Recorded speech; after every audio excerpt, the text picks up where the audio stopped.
이 시간 성도인 저와 여러분에게 가장 중요한 주제 중 하나인 믿음에 대해서 한번 생각을 해보기를 원합니다.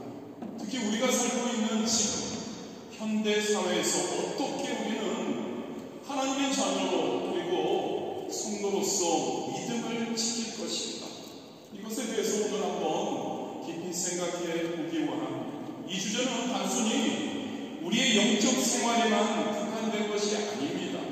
우리의 일상 생활, 우리의 관계, 그리고 우리의 정체성, 성도로서 하나님의 자녀로서의 정체성 전체에 걸쳐 영향을 미치는 근본적인 질문, 우리가 어떻게 성도로서 믿음을 지킬까? 먼저 우리가 살아가는 이 시대, 현대 이 시대를 한번 돌아보기 원합니다. 스마트폰을 켜면 수많은 정보가 쏟아집니다. SNS에서는 끊임없이 타인의 삶과 우리의 삶을 비교하게 만듭니다. TV를 틀거나 요즘 스마트폰을 보면 전 세계의 사건, 사고가 실시간으로 우리에게 전해집니다. 광고는 우리에게 끊임없이 무엇인가를 사야 한다고 속삭입니다. 이런 현대 사회는 성도인 저와 여러분의 믿음을 지키는 데 여러 가지 심각한 도전을 던집니다. 오늘 네 가지만 먼저 살펴보기 원합니다. 가장 먼저 큰 도전은 물질주의와 소비주의의 팽대함입니다. 예수님께서 마태복음 6장 21절에 이렇게 말씀하시죠. 내 몸이 있는 곳에는 내 마음도 있느니라. 그런데 여러분, 이 시대는 어떤가요? 끊임없이 우리에게 요구합니다. 이야기합니다. 더 많이 가져, 더 많이 소비해 라고 속삭이죠. 최신 스마트폰, 명품 가방, 큰 집, 고급차, 이런 것들이 우리들의 가치를 결정하는 것처럼 여겨지는 현대 세상입니다. 그리고 우리는 자주 이런 물질적인 것들을 추구하느라 영적인 것들을 소홀하게 되죠. 그러나 예수님께서 마태복음 16장 26절에 하신 말씀을 저와 여러분 항상 기억할 수 있기를 원합니다. 사람이 만일 온 천하를 얻고도 제 목숨을 잃으면 무엇이 유익하리요? 사람이 무엇을 주고 제 목숨을 바꾸게 되느냐? 오늘 아침에 뉴스에서 알랑드롱 프랑스 국민 배우가 88세의 나이로 사망했다는 뉴스를 보았습니다. 알랑드롱 하면 세계의 미남이라는 별명을 갖고 있죠. 많은 사람들에게, 프랑스 사람들에게 보여 큰 사랑을 받았습니다. 특히 여성들에게. 또 우리가 압니다. 그 알랑드롱은 세상의 즐거움, 세상의 쾌락을 마음껏 누렸던 사람입니다. 예수님 마태복음 16장 26절에 말씀하신 것처럼 알랑드롱은 세상적으로 온 천하를 얻었던 사람이라고 할 수 있습니다. 그런데 2019년 뇌졸중으로 수술을 받고 스위스에서 노년을 보냈다고 합니다. 그 수술 바로 직전에 알랑드롱은 이렇게 이야기했습니다. 나이 든다는 건 끔찍하다. 우리는 나이라고 불리는 것에 대해 아무것도 할 수 없다. 수년간 요양, 투병하다가 집에서 죽었다고 합니다. 죽음 이후에 그에게 무엇이 남아 있는가요? 제가 찾아보았습니다. 알랑드롱이 예수님을, 하나님을 믿었나? 그렇지 않은 것 같습니다. 그의 삶은 지금 어떤가요? 아니요, 삶이 없죠. 죽음. 그 이유는요? 우리는 압니다, 여러분. 하나님을 믿지 않으면 지옥임을 우리는 압니다. 하나님을 믿으면 천국이라는 것을 우리는 압니다. 할렐루야. 부질없다는 거죠. 세상적인 어떤 물질주의와 소비주의와 그리고 우리의 세상적인 즐거움 아무것도 아니라고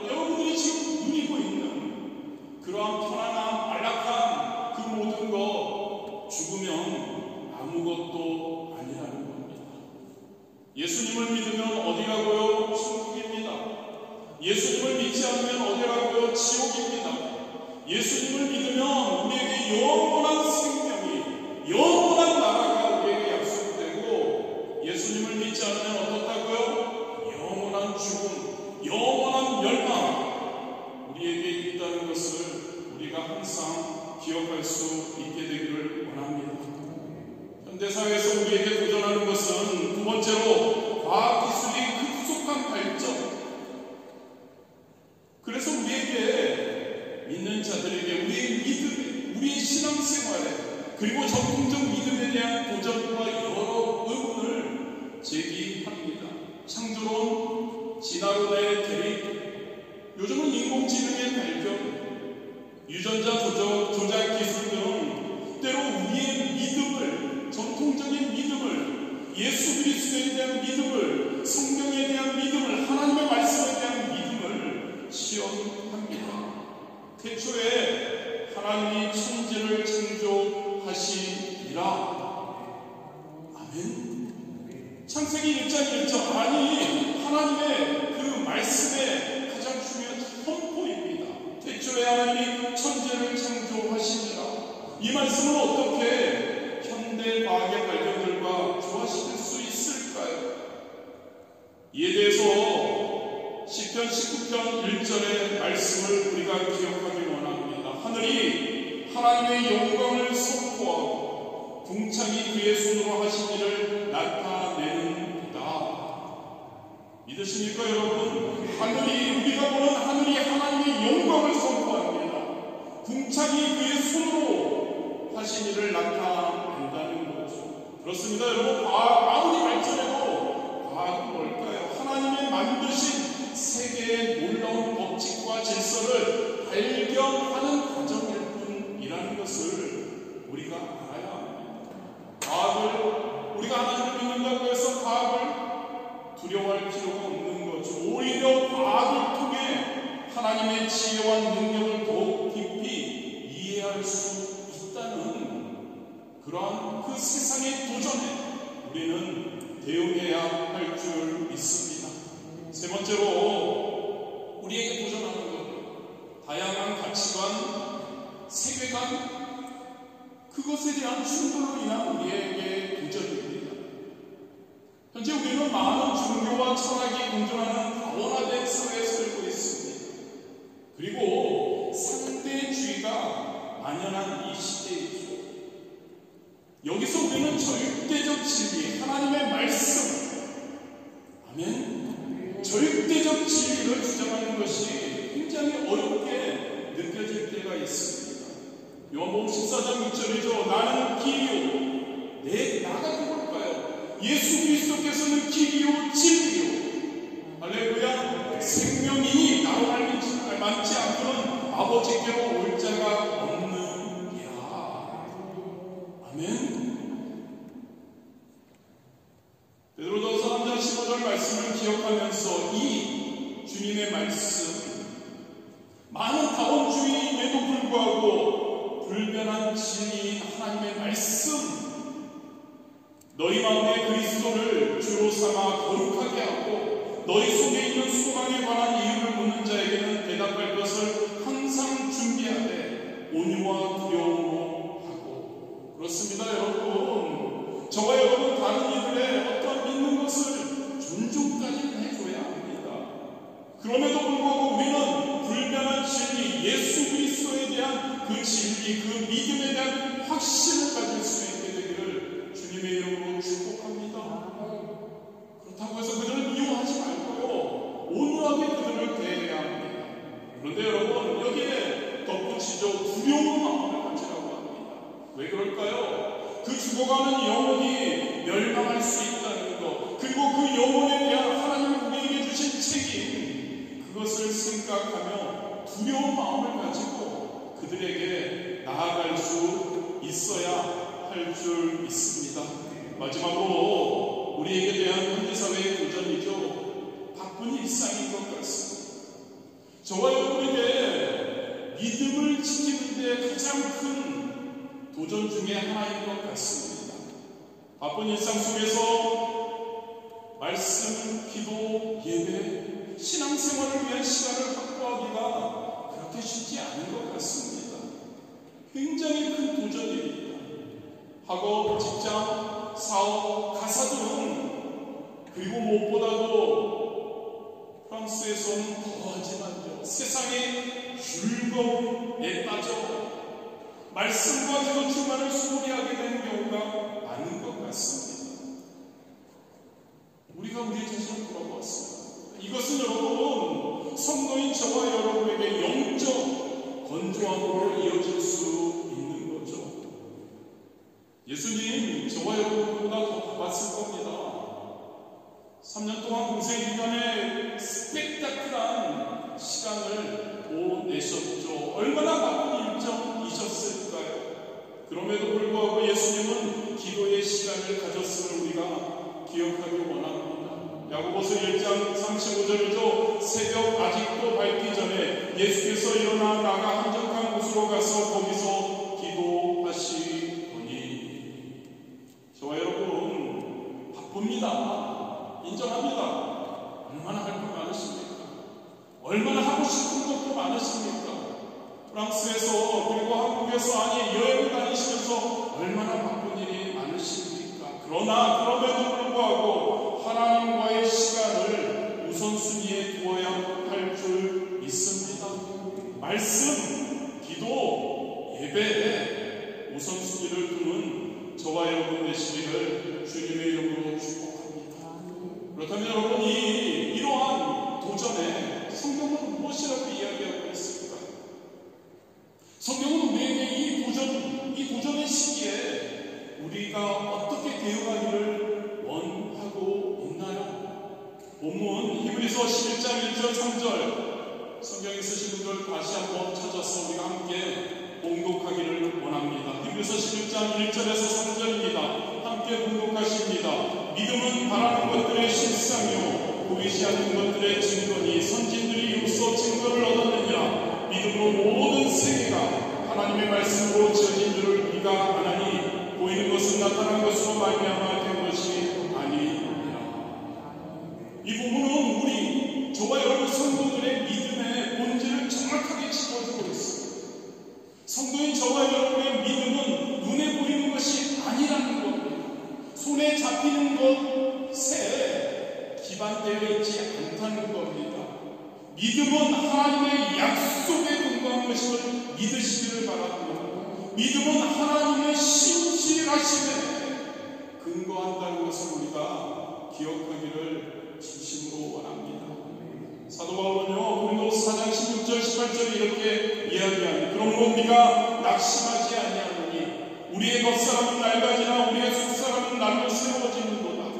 우리가 잠시 받는 환난이 경한 것이 지극히 크고 영원한 영광이 중한 것을 우리에게 이루게 하니 우리가 주목하는 것은 보이는 것이 아니고 보이지 않는 것이니 보이는 것은 잠깐이요 보이지 않는 것은 영원함이라. 할렐루야. 저와 여러분 현재 어떠십니까? 어려우신 상황 가운데 있습니까? 아니면 세상적으로 많은 유혹을 여러분들 갖고 있습니까? 여러분 이것에 집중하지 말라는 겁니다. 영원한 것, 할렐루야, 영원한 것을 바라보라고 사도 바울은 우리에게 강조하고 있는 겁니다. 그렇습니다. 여러분, 저와 여러분의 궁극적인 소망은 무엇입니까? 이 세상의 것이 아니지 않습니까? 이 세상의 것이라면 우리가 왜 이렇게 삽니까? 이 좋은 날씨에 왜 우리가 모여서 이렇게 예배 드립니까? 밖으로 나가죠. 나가서 누려야죠. 그런데 저와 여러분이 바라보는 것은 무엇입니까? 이 세상이 아닌 줄 믿습니다. 저와 여러분이 바라보는 것은 하나님 나라입니다.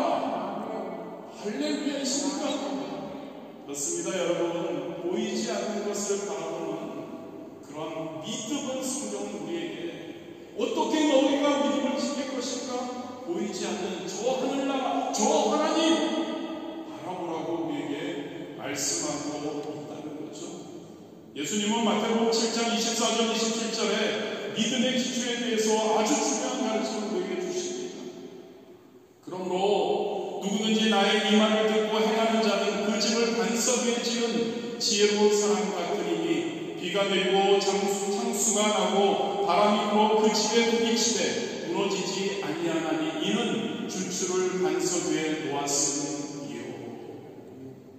이 비유는요, 여러분, 저와 여러분의 믿음이 하나님의 말씀이라는 견고한 기초 위에 세워져야 한다는 것을 가르쳐주고 있습니다. 세상에서는 어떤 풍파가 몰아쳐도요, 세상에서 어떤 어려움이 있어도요, 세상에서 어떤 저와 여러분에게 유혹의 손길이 있어도요, 할렐루야, 얼마나 유혹의 손길이 많습니까? 나가기만 하면, 핸드폰만 키면, TV만 키면 얼마나 많은 유혹이 있냐는 거죠. 그런데 여러분, 그럼에도 불구하고 하나님의 말씀에 굳게 서 있는 저와 여러분이 되기를 주님의 이름으로 축복합니다. 그럴 때 우리는 흔들리지 않는다는 거죠. 기초가 간단하니까요. 네 가지 구체적인 방법, 너무나 자주 말씀드리지만 계속 말씀드립니다. 저와 여러분이 믿음을 지키는 구체적인 방법이요, 좀 전에 말씀드린 하나님의 말씀에 우리는 뿌리를 내려야 합니다. 할렐루야. 하나님의 말씀입니다. 여러분, 저와 여러분에게 무엇이 있습니까? 하나님의 말씀. 시편 1편 2절 3절이죠. 오직 야훼의 율법을 즐거워하여 그의 율법을 죄하고 묵상하는보다 그는 시냇가에 심은 나무가 철을 따라 열매를 맺으며 그 잎사귀가 마르지 아니함 같으니 그가 하는 모든 일이 다 형통하리로다. 하나님의 말씀을 즐거워하고 밤낮으로 묵상하는 사람, 시냇가에 심은 나무에 비유하고 있죠. 시냇가에 심은 나무는 어떻습니까? 뿌리가 깊이 내려져 있습니다. 아무리 뭐라고 하죠? 물이 안 하는 그때가 언제죠? 비 안 오고 하는 거예요. 가뭄. 많이 감사합니다. 죄송합니다. 이 가끔 이제 가뭄이 들 때 그 시냇가 옆에 있는 나무는 어떠냐고요? 가뭄하고 상관없죠. 뿌리가 깊이 시냇가에 형통하다는 거죠. 열매를 맺는다는 겁니다. 저와 여러분의 믿음 지키기 위해서는 하나님의 말씀에 뿌리를 내리는 저와 여러분이 되시기를 진심으로 원합니다. 매일 하나님의 말씀을 읽으십시오. 묵상하십시오. 규칙적으로 읽으십시오. 묵상하십시오. 저와 여러분의 영적 성장의 기초가 됩니다. 매일 정해진 시간에 성경을 읽는 습관을 들여야 하죠. 성경 읽기 계획을 세우고 그리고 꾸준히 실천해야 하죠. 공동체 성경 읽기 하자는 겁니다. 우리 교회에서 하는 것. 그리고 여러분, 이렇게 읽고 묵상한 말씀, 읽고 묵상하고 끝나서는 아무 소용이 없죠. 자주 말씀드립니다. 그 하나님의 말씀을 읽고 깨닫고 그 다음에는요, 결단하고 그 다음에는요, 우리는 적용해야 합니다. 할렐루야. 하나님의 말씀을 적용해야 하면 우리의 삶에 적용하고 그리고 행해야 할 줄 있습니다. 야고보서 1장 22절이죠. 너희는 말씀을 행하는 자가 되고 듣기만 하여 자신을 속이는 자가 되지 말라. 예를 한번 들어볼까요, 여러분? 마태복음 5장 44절은 이런 말씀입니다. 너희 원수를 사랑하며 너희를 박해하는 자를 위하여 기도하라. 말은 쉽죠. 용서하라는 거죠. 어떻게 할까요, 여러분? 이 말씀 들었습니다. 깨달았습니다. 용서해야지. 하루 동안 하는 겁니다, 여러분. 하나님이 나에게 주신 그 말씀을 붙들고 하루 동안 나에게 조금 안 좋게 행하는 사람, 아니면 직장에서 동료들 위해서 기도하라는 거죠. 할렐루야. 그리고 그들의 장점을 좀 찾아내는 겁니다. 절대 없을 겁니다. 그래도 하나님 찾을 수 있습니다. 찾아서 그것을 칭찬하는 실천. 할렐루야. 하나님의 말씀에 뿌리를 내리는 것은 하나님의 말씀을 읽고 묵상하고 그 하나님의 말씀을 가지고 우리가 결단하고 그리고 그것을 삶 가운데 행해야 하는 줄 믿으시기를 바랍니다. 구체적으로요. 우리가 이번 한 해 초반에 우리가 그걸 많이 했잖아요. 매일 어떻게 하면 하나님의 말씀이 있는 것을 우리가 삶 가운데 나타내게 할까? 그리고 여러분, 성경 구절을 암송하는 저와 여러분이 되기를 원합니다. 하나님의 말씀을 매너하는, 즉 뿌리 깊게 내리는 좋은 방법이 바로 하나님의 말씀을 암송하는 겁니다. 여기에 제가 주보가 없는데요, 여러분, 우리 주보 그냥 대충 빈 공간이 채워져 있는 건 아닙니다. 주보 제대로들 보고 계시리라 저는 믿습니다. 그런데 여러분, 그 주보에 한 주간 말씀 묵상이라는 그러한 곳이 있습니다. 맨 오른편 위쪽일 겁니다. 거기에 본문 말씀, 그 전날 주일날 함께 나눈 본문 말씀에서 중요하다고 생각하는 한 절에서 두 절을 그곳에 기입합니다. 그 구절을 암송하자는 거죠. 자꾸 읽어보고 묵상하자는 겁니다. 그러면서 주보에 보면 두 번째 단락 밑에 보면 있습니다. 금주의 말씀을 노트하는 거예요. 그것을 노트하고 그 말씀, 묵상할 말씀, 암송할 말씀을 통해서 우리가 그 주일날 우리가 나눈 말씀을 좀 더 깊이 생각해 보자는 거죠. 시편 119편 11절입니다. 내가 주께 범죄하지 아니하려 하여 주의 말씀을 내 마음에 두었나이다. 할렐루야. 하나님의 말씀을 매 순간 우리의 마음에 두어야 합니다. 주보를 통해서 여러분들에게 자꾸 하도록 제공하는 겁니다. 하나님의 말씀을 매 순간 마음에 두고, 하나님의 말씀이 우리의 삶의 신앙생활의 뿌리가 내려져야 한다는 거죠. 말씀에 뿌리 내린 삶, 현대사회의 혼란 속에서도 흔들리지 않는 굳건한 기초가 될 줄 믿습니다.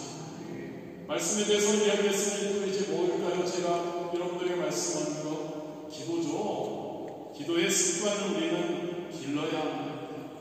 요사야서 5장 17절이죠. 뭘까요? 쉬지 말고 기도하라. 오해하지 마십시오. 하루 종일 무릎을 꿇고 있으라는 그러한 이야기가 아닙니다. 일상의 모든 순간에 하나님을 인식하고 그리고 하나님과 대화하는 삶을 살라는 의미입니다. 예수님께서도 그렇게 기도하셨습니다. 누가복음 5장 16절, 예수는 물러가서 한적한 곳에서 기도하시니라. 그렇습니다, 여러분. 저와 여러분이 진짜 믿음을 지킬 수 있게 되기 위해서는 기도 습관을 기르는 것, 즉 하나님과의 친밀한 관계를 위해 필수적이라는 것을 기억하십시오. 위해서는 정기적인 기도 시간을 정하십시오. 우리 교회에서는 매일 저녁 기도회가 있습니다. 요즘은 바캉스여서인지 조회수가, 저는 조회수로 판단하거든요. 조회수가 진짜 안 나옵니다. 조회수 많이 나와가지고 그거 가지고 광고 그런 게 아니라 몇 분이나 진짜 우리가 마음 잡고 정기적으로 기도하자는 걸 보는 거죠. 진짜 안 나옵니다. 여러분, 정기적인 기도 시간을 우리가 가질 수 있게 되기를 원합니다. 그리고 여러분, 기도는 짧은 시간이라도 우리는 해야 합니다. 시작해야 합니다. 5분이라도 좋습니다. 처음에는 5분 기도하더라도 매주 1분씩만 늘려보십시오. 30분, 1시간 기도하게 될 겁니다. 일상 속에서 그리고 정기적인 기도 시간이 중요하고요. 매 순간의 삶에서 기도하는 습관을 또한 우리는 길러야 합니다. 출퇴근길에 일을 하면서 혹은 걸어갈 때 짧은 기도, 하나님께 대화하는 거죠. 하나님 감사해요. 하나님 너무 좋네요. 하나님 짜증납니다. 저 인간을, 이 상황을 하십시오. 대화하십시오. 기도하는 그러한 여러분들 되시기를 바랍니다. 이런 방법도 있더라고요, 여러분. 특정 시간이나 장소와 그것을 연계해서 습관화 기도하는 것이 있습니다. 매번 차 운전하시는 분들 신호등에 멈출 때마다 하나님, 신호등이잖아요, 여러분. 하나님, 제 삶에 방향을 인도해 주세요라고 기도할 수 있는 거죠. 어떤 사건에 우리가 그 사건이 딱 다가왔을 때 하나님께 기도하는 겁니다. 샤워를 할 때마다 그날 하나님 얼마나 감사한지요라고 기도도 할 수 있는 거죠. 야고보서 5장 16절입니다. 의인의 강구는 역사하는 힘이 큰 것이니라. 기도는 저와 여러분이 믿음을 지키며 믿음을 지키는 것만이 아니라 그 믿음을 가지고 영적 생활에서 호흡과 같이 그러나 승리하게 하는 그러한 능력이 있음을 우리가 기억하기를 원합니다. 세 번째로 믿음을 지키기 위해서 구체적으로 저와 여러분 믿음의 공동체에 적극적으로 함께해야 합니다. 히브리서 10장 24절 25절입니다. 서로 돌아보아 사랑과 선행을 격려하며 오히리를 대하는 어떤 사람들의 습관과 같이 하지 말고 오직 권하여 그날이 가까움을 볼수록 더욱 그리하자. 현대사회의 특징이 뭐죠 여러분? 현대사회에서는 여러분 개인주의를 강조합니다. 교회에서도 개인주의를 강조합니다. 신앙생활에서도 개인주의를 점점 더 강조하는 것 같습니다. 하지만 하나님은 성경은 우리가 공동체 안에서 함께 성장해야 함을 가르친다는 것을 꼭 기억하시기를 바랍니다.